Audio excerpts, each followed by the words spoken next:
Assalamualaikum warahmatullahi wabarakatuh. Bismillah, alhamdulillah, wassalatu wassalamu ala rasulillah wa ala alihi wa ashabihi wa mawalah, amma ba'du. Jamaah sholat maghrib Masjid Nurul Ikhlas rahmakumullah. Sebelum saya menyampaikan lanjutan dari kajian bab tema sabar, saya akan singgung sedikit tentang tema masalah fikih berjamaah. Hari Ahad malam Senin kemarin, ketika Pak Buya Dr. Lutfi Hakim menyampaikan kultum, ada jamaah yang membuat jamaah sendiri. Nah, itu hukumnya makruh. Jelas dalam kitab Al-Um karya Imam Asy-Syafi'i, ini adalah masjid jami', masjid yang dibuat untuk sholat Jumat dan juga digunakan untuk sholat 5 waktu. Seandainya Anda terlambat dan Anda terbiasa sholat berjamaah, sudah dihitung jamaah. Jadi nggak perlu untuk bikin jamaah sendiri. Saya masih teringat ketika saya ngaji sama almarhum Ki Haji Tengku Zulkarnain, apabila ada Anda ingin jamaah, silahkan di luar masjid sono, jangan di dalam masjid. Itu tegas banget itu. Silahkan kalau mau sholat jamaah di luar sana, di luar, jangan di dalam masjid. Kenapa demikian? Karena boleh jadi akan menyakiti imamnya. Menyakiti imam dalam arti boleh jadi orang itu nggak senang sama imam. Terus akhirnya membuat yang namanya perpecahan jamaah. Itu demikian, saya masih ingat keterangannya. Dan jelas-jelas dalam kitab Al-Um, ini masjid jami, muqarrabin dan segala macam. Seandainya Anda terlambat 2 atau 3 orang, nggak usah sholat berjamaah, sholat aja. Karena Anda niat dari rumah ke masjid adalah niat sholat berjamaah. Karena sudah selesai, ya sudah sholat sendiri. Apalagi pas lagi menyampaikan taklim, terpecah fokus konsentrasi.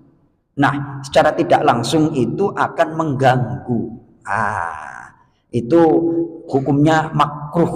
Jadi hukumnya bukannya malah dapat 27 tapi makruh. Ini saya mengingatkan kepada jamaah yang mulia, maka mendengarkan kultum itu sangat penting karena untuk menambah ilmu agama kita. Ada hal-hal yang kita itu sangat minim ilmu agama. Kadang-kadang yang berdiri di mimbar ini ada saya, terus kemudian ada Pak Ustadz Lutfi Hakim, ada Pak Ustadz Mursalin dan beberapa yang lain. Kita dengerin lah, kan nggak lama juga.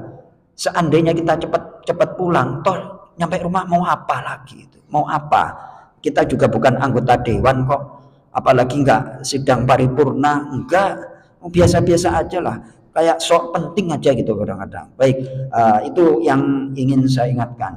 Baik, sekali lagi, sabar adalah tetapnya pendorong agama di dalam melawan pendorong hawa nafsu. Artinya tetap itu menangnya pendorong agama di dalam menghadapi pendorong hawa nafsu. Manusia dalam menghadapi hawa nafsu itu ada 3 macam.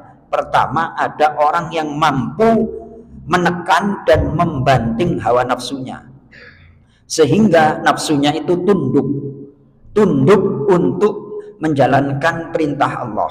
Maka oleh Imam Al-Ghazali, orang yang menang melawan hawa nafsu ini dikelompokkan dalam surah Fussilat ayat yang ke-4 ayat yang ke-30, innalladzina qalu rabbunallahu tsumma istaqamu. Itu sungguh orang-orang yang mereka mengatakan Allah adalah Rabb kami, tsumma istaqamu, kemudian mereka istiqomah. Apa makna istiqomah? Istiqomah itu tetap dalam ketaatan kepada Allah. Jadi mau di masjid taat, di luar masjid taat. Nah, untuk taat itu kan nggak gampang. Melawan hawa nafsu, banting melawan hawa nafsu yang ada pada diri kita. Kemudian al-halatu tsaniyah, kondisi yang kedua atau model nafsu yang kedua adalah antal libadawa'il hawa wa tasqutu bil kulliyati munaza'atu ba'dhiddin. Menangnya pendorong hawa atau menangnya hawa nafsu dan kalahlah secara keseluruhan penentang agama. Jadi ketika dihadapkan dengan ibarat pertandingan, ini pendorong agama yang kanan, pendorong hawa nafsu yang kiri, ini kalah, ini dibanting, sama sekali nggak ada perlawanan. Nah kita itu harus melakukan perlawanan. Ini ada pendorong agama, perintah Allah seperti apa, oh ini lakukan, harus dimotivasi terus dari dalam diri kita. Nah, ini harus seperti ini, harus seperti ini. Kalau enggak, kita akan hawa nafsunya dibanting. Akhirnya pendorong agama itu enggak hidup, kalah terus. Sholat itu berat apa ringan sebenarnya itu, Bang Andre? Sholat itu berat apa ringan itu? Hah? Betul itu. Sholat itu ringan, loh cuma ngangkat tangan seperti ini aja kok. Angkat tangan, terus membungkuk, ruku, ya kan? Lebih berat mana sama nyari duit? Ayo, lebih sulit nyari duit. Nah, kemudian ada ayat wa innaha lakabiratun illa 'alal khashi'in.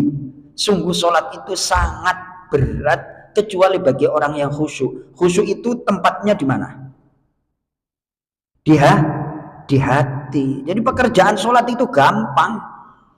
Datang santai, apalagi ketemu sama jamaah senyum, enak kok. Tapi kenapa orang nggak mau? Karena nafsunya udah menang, pendorong agamanya udah dibanting sama hawa nafsu, sehingga kalah.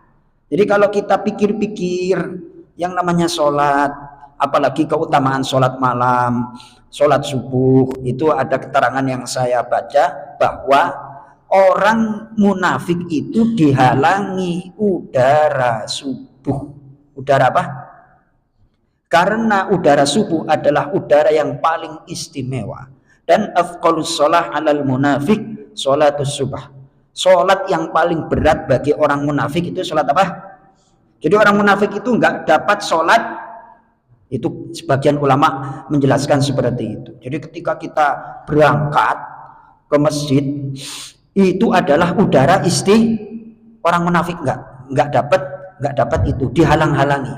Nah, itu sebagian ulama demikian menjelaskannya. Maka dari itu yang berat itu mengalahkan hawa nafsu di dalam hati kita. Maka dari itu Bang Andre, Bang Ipin, agar nafsu kita itu mudah untuk ditundukkan, batasi main HP jangan lebih dari jam 12.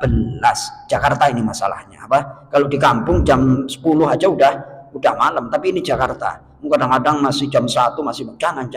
Ntar apa namanya? Lewat itu sholatnya itu. Ya Bang Ipin ya, jangan sampai sholat, jangan sampai apa? Jam 00 udah harus kalahkan hawa nafsu kita, kalahkan. Lagian main HP kan nggak penting, tidur aja, tidur. Sunnahnya Rasulullah itu tidur cepat kalau nggak ada urusan. Jadi yang pertama nafsu yang kalah, yang kedua adalah nafsu yang menang.